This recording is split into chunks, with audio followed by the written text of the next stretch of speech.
Assalamu alaikum wa rahmatullah. My brothers and sisters, something that's really been eating up at me is the amount of lying and cheating and dishonesty that has become abundant in our community. How many of us, my brothers and sisters, we're lying to the welfare system, we're lying to Centrelink, we're lying in this, family daycare stuff. For what? For what? For a few extra dollars at the end of the week?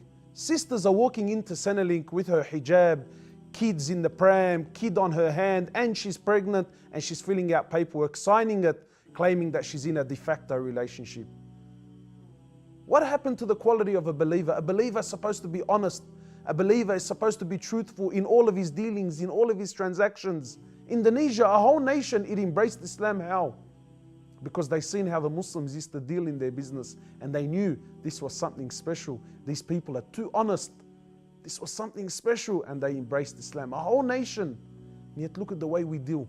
Our beloved Prophet Muhammad sallallahu alaihi wasallam was always concerned about his earnings. Always concerned that everything he earns is halal. To the point where, imagine, the Prophet of Allah, he's seen his grandson Al-Hassan, and he had a date in his mouth. Imagine this is a young boy who had a date.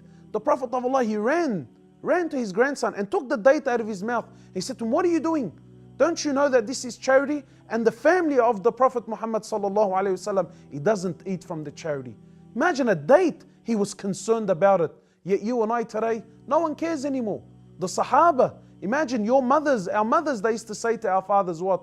They used to tell them, go out and earn that which is halal. Even if it's something small, we don't mind. Why? They used to say we can be patient on being hungry, but we cannot be patient on the hellfire. No one cares anymore. Lying. You're signing paperwork claiming that you're doing something, and you're not, and you're earning money.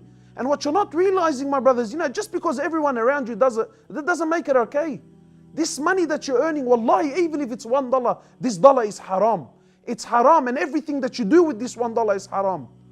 So you could be eating halal, food that's slaughtered Islamically, and you said Bismillah, but you bought this food with that dollar that is haram, then this food has become haram. Your drink has become haram. You're living in a house and you're paying your rent, and you're paying it with money that you've earned from Centrelink through lying about your condition and your status, then you're living in this house has become haram. People always complain to me and they tell me, brother, I make dua and I don't feel connection.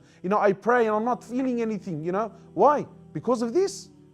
Because of this is playing a massive role. The Prophet of Allah used to always warn his companions, be sure that everything you eat and everything you earn is halal. Why? Because it has a direct effect with our connection with Allah subhanahu wa ta'ala. And finally, for those people who want to claim to me that, oh brother, look, we're living in a non-Muslim country and we're in a state of war, so therefore we're allowed to cheat and lie. Where do you get this from? And then when we look at our beloved Prophet Muhammad sallallahu alaihi wasallam, look at the way he was. When he was in a real state of war, when the people of Mecca were after him and they had a bounty on his head and they were going after him to kill him and have his head, and the Prophet of Allah, he left Mecca to go to Medina, what did he do?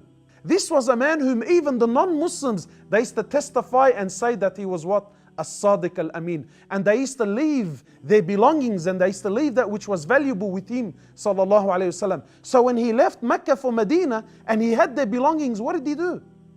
He left his cousin Ali bin Abi Talib radiallahu ta'ala anhu. He said, Ali, you stay behind and you give these non-Muslims, you give back to them which belongs to them. Why? If that was you and I, who cares, brother? Rip them. Take their stuff and run. No, this is not Islam. The Prophet of Allah, he left Ali back to give back to the people which belongs to them, because as a Muslim, we don't take anything that doesn't belong to us, even if it's something minute. We ask Allah subhanahu wa ta'ala to make us of those people who only earn that which is halal, and to put barakah in our living and in our eating. And until next time, assalamu alaikum wa rahmatullah.